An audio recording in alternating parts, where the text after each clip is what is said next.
Hi, I'm Nick Shell. The fact that you're watching this video implies that you've already seen me perform my newest written song called Matter. And if you haven't, don't worry, there's a link right there that will take you straight to the song and you can hear the song. Because let's face how weird it would be if you watched this video, me describing what inspired the song, but then you never heard the song. That'd be weird. Why even spend the time to do that? So yeah, just click the link below after you watch this and you can understand what enticed me to write this song called Matter, which I wrote just a few days ago. Often this is the case. I'll write a song, takes me an hour, and within a few days I'm ready to go ahead and publish it and release it. So that is the case with Matter. Knowing that I am an Enneagram 6, a counterphobic Enneagram 6 who's looking for stability and security and identity and the concept that I have a place in this universe, knowing all of that stuff about myself, and now writing songs on top of this. It's funny because I can go back to songs I've written years ago and all of this stuff is still there. But now I'm aware of it. And so perhaps I can do a better job of really explaining more so what's going through my mind and what serves as inspiration for me. As I was writing this song, for a half second I thought, okay, I know I'm an Enneagram 6. It took a long time to get there, but I'm not a 4, right? I'm not the poet, right? The artist. I'm not that. And I looked it up, and sure enough, when you look at artists that are Enneagram 6, like Bruce Springsteen, Tom Petty, Jacob Dylan of the Wallflowers, James Hetfield of Metallica, you see people who have these themes of belonging, of their place in the world and the universe and that sort of thing. And it can seem poetic. And looking back, all my songs are poetic. It's basically poetry set to music, specifically. But this is probably the paramount of all of that coming together. Here we go. The world never knew that I ever got here. Not a face in this crowd would notice if I disappeared. That was inspired by 2 weeks ago. I was in downtown Nashville with my wife, and it was just people everywhere, and everywhere I was so aware. I don't like being around crowds for 3 reasons. The safety, security of it. I'm like, where's the crazy guy with a gun in this crowd? Also because if I'm in a crowd or a big line, I'm thinking, am I being surrounded by incompetence right now? If too many people are gathered together at once, I'm like, should I not be part of the problem, be part of this crowd? And then, but then the other thing, the most abstract idea is that it's a reminder of how small I am in the universe. So, with that being said, the next line makes sense. No need for me to look to the stars to realize how small we really are. No one has to remind me of that. I don't have issues of pride, I think, and thinking I'm something awesome. No, I know I'm microscopic in the scope of the universe. And even that would be an overstatement to say that I'm actually a speck. Why does it bother me that the world doesn't need my help to turn around? Why does it bother me that the universe without me in it wouldn't be any worse? Now, this is not me having a low self-esteem, me being suicidal or depressed. No, this is me being realistic.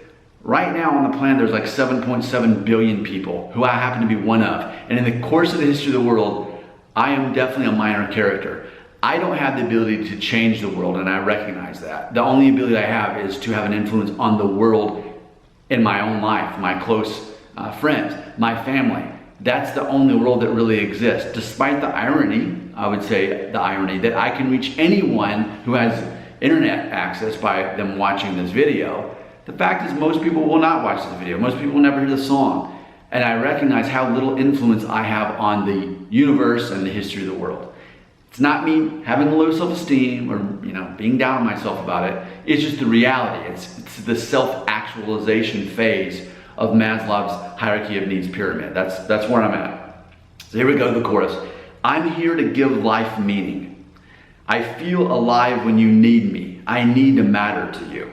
I'm invisible to billions, but I don't question my existence if I matter to you. So about a decade ago, I was going through this thing trying to think, what would be my answer as far as what is the meaning of life? And ultimately the answer I came up with, the meaning of life is to give meaning to life. The meaning of life is to provide meaning for other people. That's the conclusion I came with on my own about a decade ago. And that's ultimately the whole concept of this. There's a little bit of Enneagram 2 in there too, that like, I need to feel needed. Well, to the people who are in my actual world, the people who actually know me and depend on me and I depend on them, being needed means that I matter, means that I feel like that I exist. And now I understand that in writing this song. And then the second verse, I'd be relieved to learn the earth is flat. I'd be slightly more relevant in terms like that. And of course, if only the earth existed and not a whole universe of possibilities of other universes and planets and human beings or aliens, whatever, I'd matter a little bit more. If this is all there was, is just the earth. But no, apparently there's much more than just the earth. And I'm aware of that, and it's not a sense of pride, I get it. I'm small, very, very small.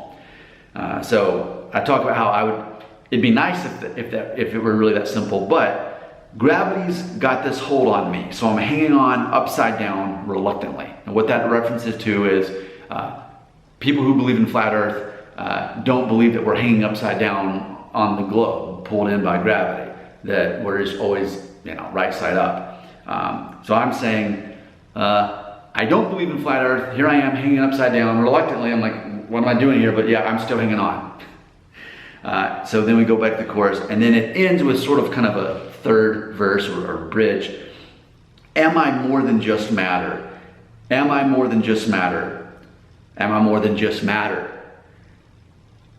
Do I matter to you? So what I've done there, you can see I've got an English degree, right? The theme of the title of this song is Matter. And it's presented, for the majority of the song, matter as a verb. Do I matter? But now at the end, I'm saying, am I just matter? Am I just a bunch of cells and atoms and something that's nothing more beyond that? I don't believe that I am. I believe I am more than just matter. But again, I only feel like I matter when I am connected with other people and I feel close to other people and I have that social network, that security. That's what makes me feel alive. So without that connection, I don't feel like I exist. I don't feel like I matter. And in theory, I don't matter without me being involved in other people's lives and them being involved in mine. And that's something that I've said out loud for years. I'll say it, even to my family. Like, I feel like I don't matter. I feel like I don't exist in this moment, in this situation. Again, me being around big crowds here recently helps me understand. I've never liked being in big crowds. It's not that I have social issues, I don't know how to speak around people, but I feel very uncomfortable when I'm in big crowds.